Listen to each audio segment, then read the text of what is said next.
kami menilai yang dikurang adalah Pengadilan Negeri Jombang.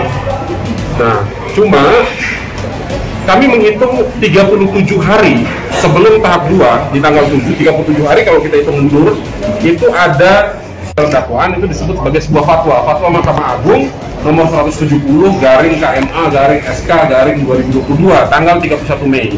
Dinyatakan bahwa persidangan ini harus dilaksanakan di Surabaya sesuai dengan ketentuan dalam KUHP di pasal 85 yang mengajukan permohonan itu hanya 2 yang memiliki legal standing. 1, Ketua Pengadilan Negeri, yang kedua Kepala Kejaksaan Negeri. Nah, di luar itu tidak boleh itu. Nah, kami sampai menerima berkas perkara ini tidak melihat itu bentuk fatwa itu, sehingga kami menilai urgensi dipindah ke Surabaya ini belum ketemu. Tapi kalau dilihat dari perkembangan 2 kali sidang, terdakwa masih dihadirkan secara online, itu kan sama aja gitu loh, dipindahkan dari Jombang ke Surabaya online juga gitu. Jadi kami juga ingin menggali ini lebih dalam.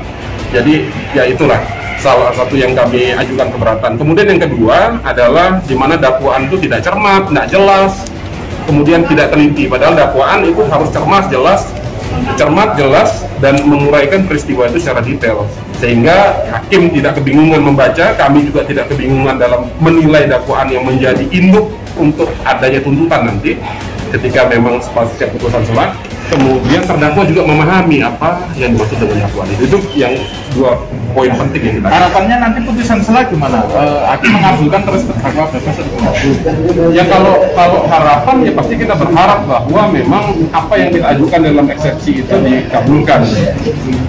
Tapi andai pun tidak dikabulkan, maka ada permohonan tertulis yang kita ajukan pada hari ini yang minggu lalu sudah kita ajukan secara lisan, yaitu persidangannya secara offline. Itu penting, karena kalau sudah dipindah ke Surabaya ternyata masih online juga, ini kan bagaimana jadinya? Mending di Jombang aja gitu loh. Ya. Kalau misal nanti putusan selah dikabulkan, gimana Pak? Terdakwa bebas hukum atau gimana Pak? Nah, kita belum bisa jawab karena masih kita melihat.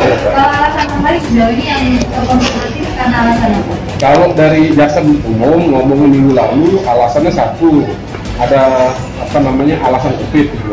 Karena kalau kita ngelihat dengan alasan karena COVID tadi, coba kita ngelihatnya jangan hanya di Jawa Timur, kita bandingkan dengan daerah lain. Apakah sidang perkara pidana maupun perkara pidana umum terjadi secara offline?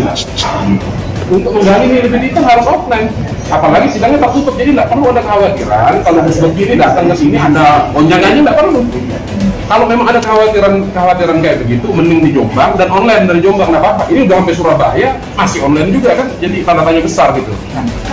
Dakwaan yang kurang cermat misalnya beberapa poin mungkin bisa Ada uraian terkait masalah peristiwa, di mana peristiwanya itu loncat-loncat. Ada peristiwa di tanggal 7 dijelaskan dalam dakwaan itu jam 10, kemudian dia loncat ke jam 11. Dia cerita dari jam 11 tuh bus beki itu memberikan pengarahan selama 4 jam.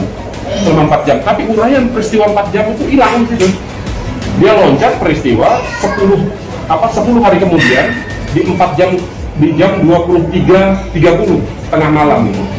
Dan ada, kalau dilihat dari logika itu, maka ada wawancara di setengah 3 siang gitu. Nah, jadi kita dalam memahami dakwaan itu agak bingungan jadinya, karena tidak cermat, tidak jelas dan tidak detail dalam mereka. Negeri Surabaya, kami nilai bahwa tidak memiliki kewenangan untuk memeriksa dan mengadili perkara. Harusnya yang memeriksa mengadili perkara ini adalah Pengadilan Negeri Jombang. Itu, dan kalau sisanya adalah uraian di mana jaksa dalam merumuskan dakwaan itu tidak cermat, tidak jelas, jadi orang bingung. Kita bingung, terdakwa juga bingung gitu. Padahal standar membuat dakwaan itu harus cermat, jelas, uraian peristiwanya harus jelas. Nah, itu 2 poin penting yang kita sampaikan nanti. Jadi tanggapannya dari pihak agenda dilanjutkan besok di tanggal 1 untuk melihat respon dari penuntut umum terkait eksepsi kita. Kemudian setelah itu baru putusan selah yang berbarengan nanti juga dengan diputuskan berupa penetapan terkait permohonan kami pengajuan sidang secara offline. Nah, ini kan jadi lucu gitu loh. Kalau ternyata dari Jombang dipindah ke Surabaya dalam posisi yang konon katanya tidak stabil secara keamanan di Jombang, dipindah ke Surabaya, tapi di Surabaya ternyata masih dibuat juga secara online. Jadi agak aneh gitu loh.